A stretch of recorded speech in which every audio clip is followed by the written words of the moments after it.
Paltrocast. A big fan of both of you, David. The last time I had the pleasure of speaking with you, Langston kept it a very positive conversation, as he always does. And congrats to you both on season 2. Now, Miley, two-parter. How are you doing today? And how long did you have to keep it a secret that there was season 2 of the show? Wow. I'm good today. I'm a little tired. I woke up early and went to bed too late, and the rain and that craziness. And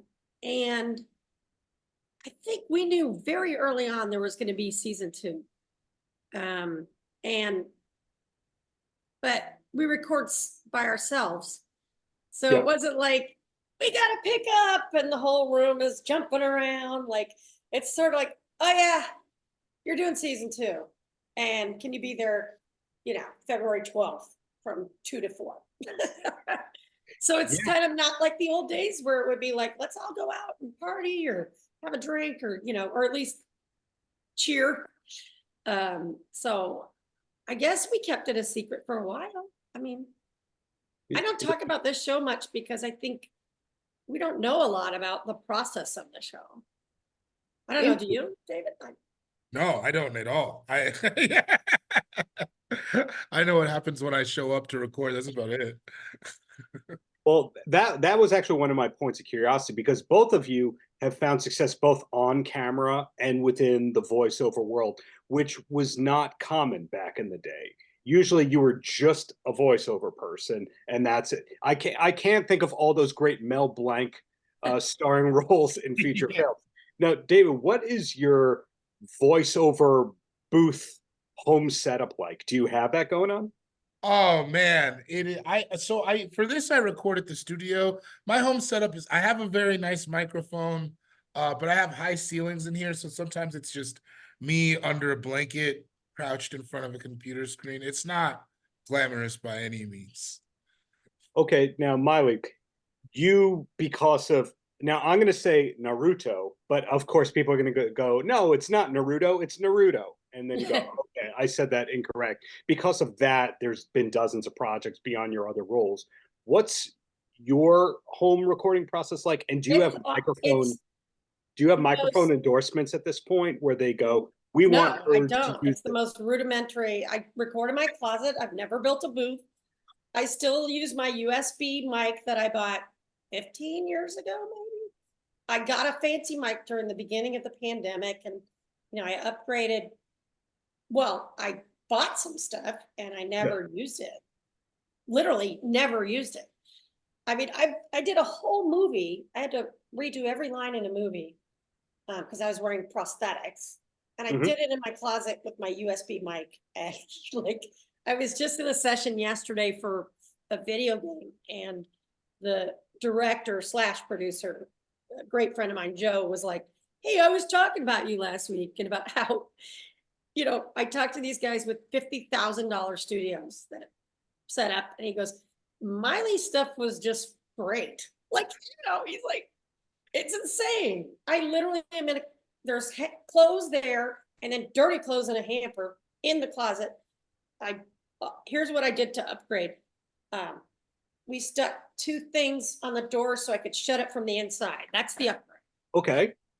So, yeah. Well, it's hot. It's hot in there. You could use the best guitar on the planet, but it's really in your fingers and your hands that the tone is coming from. I think that's what you're saying. It is, as long as the gardener isn't here. As long as the gardener isn't here. Or next door, which he was like an hour and a half. Fair. So I was talking to Jason and Evan and all of them a little bit ago, and I was asking, why is there not more merchandising for the show? When are we going to see the line of crackers, etc.? They said that there might be La Croix or some kind of a water. Do you have any merchandise? Well, they were kind of kidding, and I was taking them seriously. Thank God. I mean, there's a billboard. We know there's a billboard, right? Right. There was a crackers billboard. Yeah, in the middle of somewhere. Miley, I can't imagine how many pieces of swag have had your voice embedded in them. Do you have a room full of swag, kind of like how Gene Simmons has his room of every Kiss piece of merchandise? We're having our house painted. It's taken like a year and a half. I don't know why, but We just finally removed a lot of that crap and cleaned out our bonus room, which is like our attic. Basically some illegal thing that was part of the garage. Yeah. Before I bought the house. But yeah, there's a lot of it. I mean, I did promos for Naruto for Viz, and they showed me this way. I never even knew there was stuff like there's spatulas. You know what I mean? I'm like, really? Like, and then they were like, what do you want? And I'm like, nothing. I take stuff, but I always give it away, like to charity, or somebody will come to me and they'll be like, my neighbor's a kid is a huge fan. And then I pull out something. I mean, there's underwear. Like, what? Yeah. People will buy anything. That's Well, I hope there is. I'd like some Royal Crackers swag, wouldn't you? I would like some underwear. I think that's where they're going. I would love some Darby underwear for people. We got a t-shirt and we got crackers. Yeah, that's right. We got the box of crackers and the t-shirt. Yeah. Yes, I did for season 1 for the junket. I did show that off on an unboxing thing. But hey, back to David over here. What's coming up for you besides promoting the heck out of season 2 of Royal Crackers? Is My Mama Told Me going strong, etc.? We are going strong. We have some real big guests, and then we're gonna go back out on a tour probably summertime. And then my own stand-up is constantly touring, and that's kind of it. A few shows in the hoppers. How's it ever go? Yeah, And just those little things like stand-up tours and a podcast and acting roles and voiceover. Just those little things, right? Those great things, though. Best things ever. Don't get me wrong. Give me more of those things, anyone listening. I'll take all the things.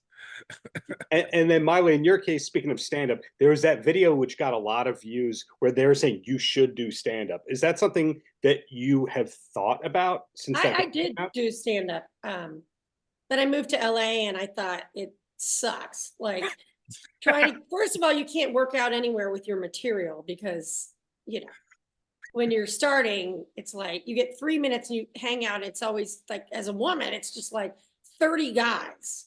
Mm-hmm. And then maybe you'll get a slot at around 12:30 on a Tuesday. And the last real time I did stand up, which is when I quit, which is when I moved to LA. I went to like an open mic thing, and it was a women's thing, and it was at this like women coffee house thing. Mm-hmm. And the person before me was Margaret Cho, and the person after me was Sarah Silverman. And like I was like, oh, it's an open mic. I can try some new stuff. Yeah. So my friends all came, but I was just like, oh, I'm gonna kill myself. It was just like one of those things where my background is comedy and improv comedy, and I did do stand-up, and I got paid to do stand-up, ironically. But my hat is off to David and all my other friends that continue to do stand-up, because it is not easy. Sounds like Royal Crackers stand-up tour is the solution to all that, where you don't have to deal with the open mic politics. I'll be the MC and David can be the headliner. Awesome. David, you're fine with that? I think that Andrew Santino would have something to say about that.